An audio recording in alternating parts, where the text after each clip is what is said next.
Okay, guys, many years ago, I hate to see everything that I said come true, but I said that our government would start assassinating people, murdering people, death penalties. And sure enough, Donald Trump's talking about the death penalty. And although I pray for Donald Trump, but I don't agree with a death penalty. I don't believe with killing people. I believe in reform. So let me explain this to you. Now, then he talked about suing the pharmaceutical corporations. Now, he's going to kill the drug dealers, going to give them the death penalty, which costs billions of, trillions of dollars in taxpayer money to kill somebody. Another loophole to steal money. He's going to start killing the drug dealers, but he's going to sue the pharmaceutical corporations. Well, who's the damn drug dealer?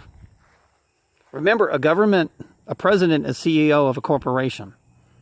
The United States. Pharmaceutical corporations are the ones that fund the government. So there's no difference between pharmaceutical and government. And who's the biggest drug dealer on earth? From what I read, it comes from Afghanistan, which was built by Bill Clinton, and he was a drug dealer prior to being a president. And of course, Bush before that was the war on drugs, and of course, there's a war on drugs, right? And now we have the biggest opioid barbiturate crisis in America. Thanks to Bush. War on drugs. Yeah, what happened is the government took control of the drugs. Now that they have control of the drugs, more people have access to drugs than ever before through the medical, pharmaceutical, industrial complex. Okay, who's killing people? Doctors. Who's getting them addicted to pills? Doctors. Because the war on drugs gave the doctors the ability to just give them whatever they want. So here's my point. So the little old peon drug dealer gets the death penalty, but the doctors, what do they get? Do they get the death penalty? No. Do the pharmaceutical corporations get the death penalty? No. They don't. There you go. Once again, they start at the bottom and they leave the top alone.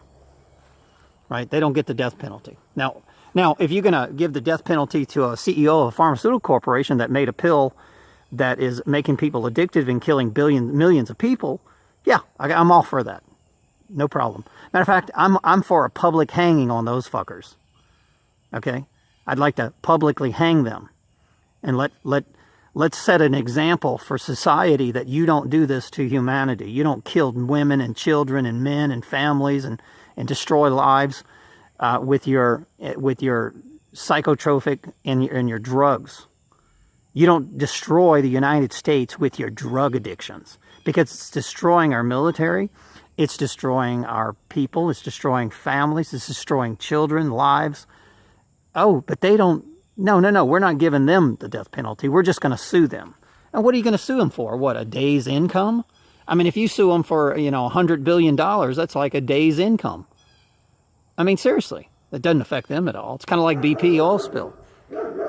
When they pollute the Gulf of Mexico, they get rich. They sell stocks, insured stocks, in the banks of London. They didn't go out of business. No, they got rich. They knew it was coming.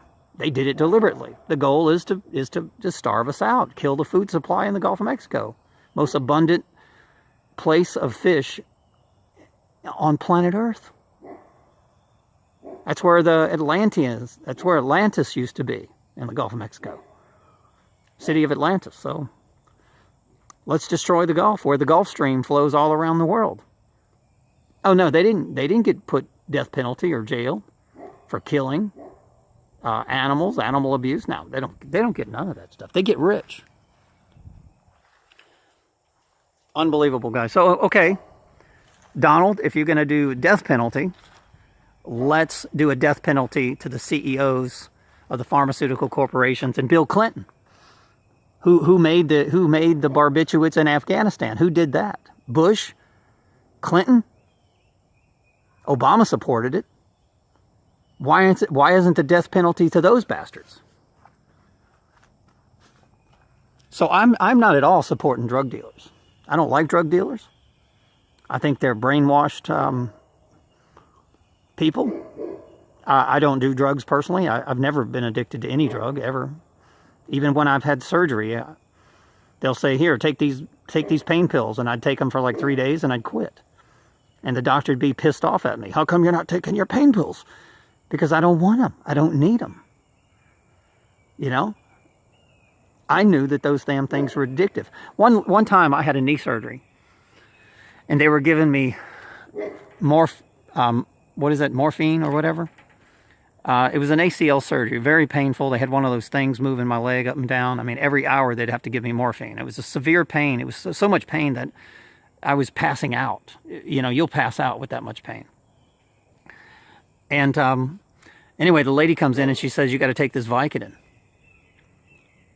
And I said, no, I'm not taking that. Big old horse pill Vicodin. I said, I'm not taking that. I said, I'll take the morphine. It's not bothering me. It's not affecting me that much. But I'm not taking that crap. She, through all kind of hell, she was a foreign lady from another country. I got into a total argument with the woman. And I said, I'm not taking it. She said, you either take this or I'm going to take away your morphine. I said, lady, I'll pass out if you don't. This was the day after the surgery. I'm taking away your morphine. You take this pill. I said, no. I said, I want to slowly, I don't want multiple drugs in my system. I said, I want to slowly come off the morphine, and that's it. Period. I don't want multiple drugs in my system. This bitch made me take that pill. When these drugs mixed in my system, I was throwing up. The room was spinning. I was throwing up. I don't know what she gave me. But I called the nurse. I was so pissed off. It was unbelievable. But yeah, they pushed this shit on you. I mean, this lady was arguing with me. She was threatening me. You got to take this. And I said, no, 100 times. You got to take it. And that's how it works, guys. Isn't that bullshit? So please wake up, people. If you're going to assassinate anybody, if you're going to give the death penalty, let's start at the top. Let's start with the Bushes and the Clintons. Let's start there. And then the people that paid them to do it, who funded the Afghanistan barbiturate opioid manufacturing plant in Afghanistan. And who's the military commanders that shipped this shit in on military airplanes? Who did that? Yeah. You see, that's what's wrong with politics. They start at the bottom, they work their way up, and the problem is never solved that way. You know that. Okay, so I'm in a bar fight, right? If I'm in a bar fight, I'll tell you what I'm going to do. I'm going to take out the biggest, toughest son of a bitch there. So let's say I got 3 guys. I ain't going after the weak guy. I'm going after the biggest guy first. I'm going to put all my energy into that. And there's a high probability with my martial arts training that I might kick all 3 of them's ass. But if I go after the little guy first, then I'm weaker for the big guy. So it's all about negotiation. And let me tell you, Donald Trump's not stupid. He knows how to negotiate the deal. He knows how to close a deal. When you close a deal, you go for the big guy. Kind of like the movie Wall Street. You go for Gordon Gekko, the reptile, right? So you got to go for the big guy. You don't go for the little guy. You never succeed like that. So there we go again, another failing policy, death penalty to humanity. Not to the corporations, not to the Satanists that kill children and women and break up families and get people addicted and throw men in prison, right, because of drugs, right? No. We're gonna kill the little bitty drug dealers in the black neighborhoods and shit like that. We're gonna assassinate them. Yeah. Very frustrating, guys. Very frustrating. Makes me sick. Because here's the thing, I know that they know better. If our government leaders wanted to fix drugs, they can fix them immediately. Immediately.